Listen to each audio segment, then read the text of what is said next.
You're listening to Wealthy-esque. We are a community of lawyers who believe that true wealth is having control of our time. I'm Ro Thomas, and as a busy wife, mom, and former Big Law associate, I know all too well the tension between the culture of the legal profession and pretty much everything else you want to do in life. That's why each week I'm bringing you the information and tools you need to improve your money mindset and manage your money to create true wealth. Because ultimately, it's not about the money. It's about the freedom and flexibility the money affords. Hey friend, welcome back to the show. I hope you're doing well and having an amazing day so far. Today, we are talking about general criticism and specific problems. The idea for today's episode came out of my Bible study earlier this week, but stick with me even if you're not a Christian or you're not religious, because it's applicable outside of the religious context, which is why I decided to do the episode. So I was reading a devotional earlier this week where the author was talking about condemnation versus conviction.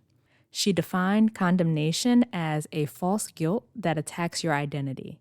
This includes thoughts like, I'm not enough, I'm not lovable, I'm a mess, I'm a failure, things like that. She said this leads to hopelessness because so often it's not specific, but a general feeling that you are inherently flawed. Conviction, on the other hand, she defines as God calling your attention to some specific behavior or thing that needs to be changed. So taking it out of the religious context of condemnation and conviction, I think we could boil these down to general criticisms versus specific solvable problems. An example that came to mind for me when I was reading the devotional is the thought of not being a good enough mom. So I've definitely had that thought, and I've worried about if I'm doing it right or doing enough for my kids, versus when the pandemic first started, I found myself yelling a lot more than I usually did. I was feeling overwhelmed. I was trying to manage my practice and billing all these hours, and the kids were really small. And, they were 3 and 1 at the time, and we're getting into all of these things, like doing stuff that they weren't supposed to be doing, but honestly, just being kids, right? And we were in each other's faces all the time, all of a sudden, and I found myself yelling more, and I didn't like it. I didn't like the way I was showing up for them. It didn't feel good to yell so much.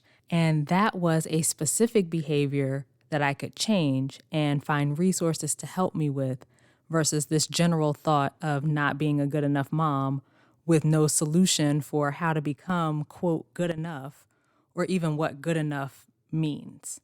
And so I was thinking about how the concepts in the devotional show up in different areas of our lives, where we sometimes have these general, vague criticisms of ourselves as people. And then we have some specific behaviors that we may want to address or improve. Specifically in the context of personal finance, I can't tell you how many times lawyers have told me things like, well, I'm just not good with money, or I'm not disciplined enough. And the issue with general statements like that, those attacks on your identity, as the devotional called them, is when they're so generalized and so vague, what can you do to change them? What's the solution? Be good with money? Be more disciplined? Like, what do those things even mean? Who determines what it means to be good with money or to be disciplined? There's no objective measure for when you reach those points. And when you think of these things as just flaws in who you are as a person, often it seems like there's nothing you can do to change it. Also, when people say these things, they're not saying it like it's a good thing. It's not like, oh yeah, I'm not disciplined enough, right?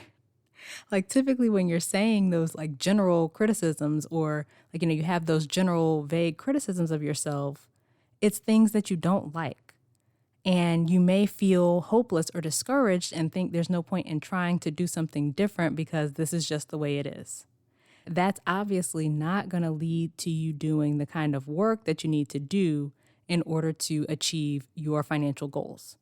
If you're just bad with money or you're just not disciplined enough or whatever that criticism might be for you, and that's just the way it is, then how motivated will you be to learn about money or to implement things you learn or even to approach your finances in the first place? Like, probably not very motivated, right? These general criticisms aren't helpful because they're not actionable and they only serve to make us feel bad. And because of the demotivating or discouraging effect they tend to have, they also tend to lead to you avoiding your finances and not achieving your goals. So let's look instead at when there's some specific thing or behavior you want to change. Maybe you overspend each month, so you decide you want to learn to create a budget. Or maybe you keep seeing the balances rising on your credit cards, so you want to learn how to manage them better and start paying them off. Or maybe you know investing is good, but you feel clueless about it, so you want to educate yourself. Now we can find some specific solutions to address these specific issues that you want to change. So you can search online, you can read books, you can listen to podcasts, you can hire a coach.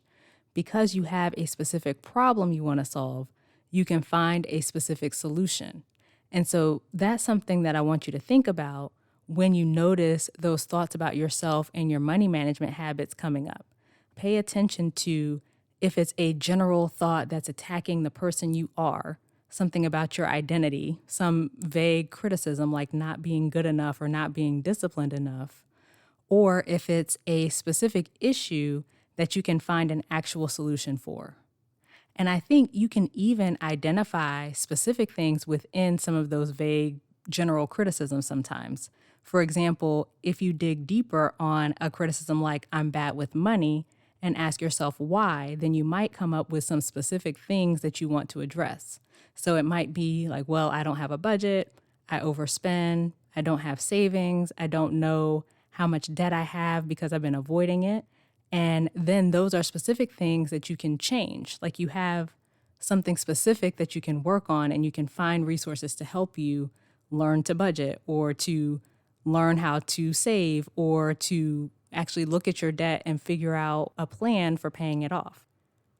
When you have specific things that you want to work on, you can find specific resources versus generally thinking, I'm bad with money.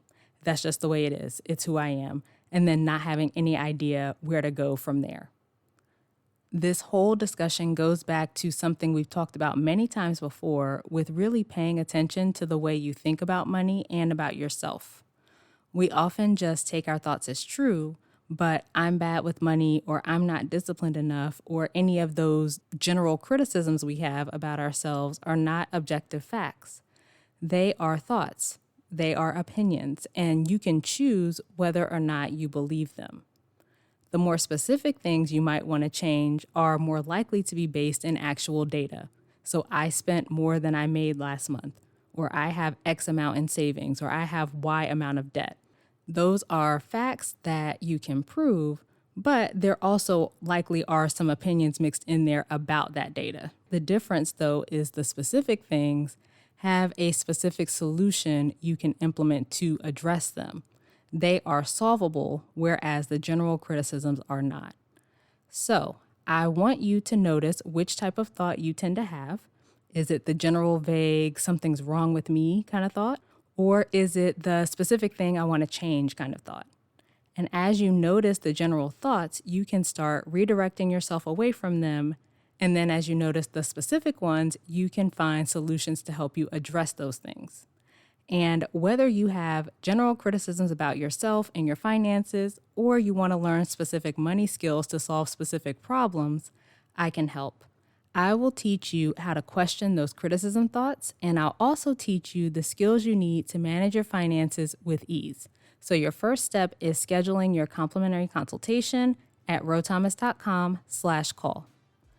All right, so that's it for this week's episode. Come connect with me over on social media.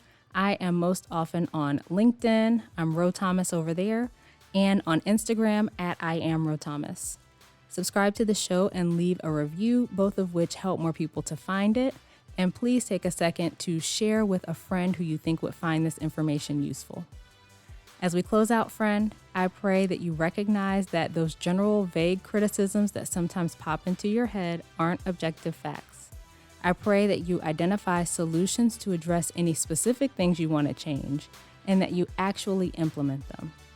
And as always, I pray that you continue to take steps to regain control of your time, build wealth, and live the life of freedom and choice you deserve. Talk to you later.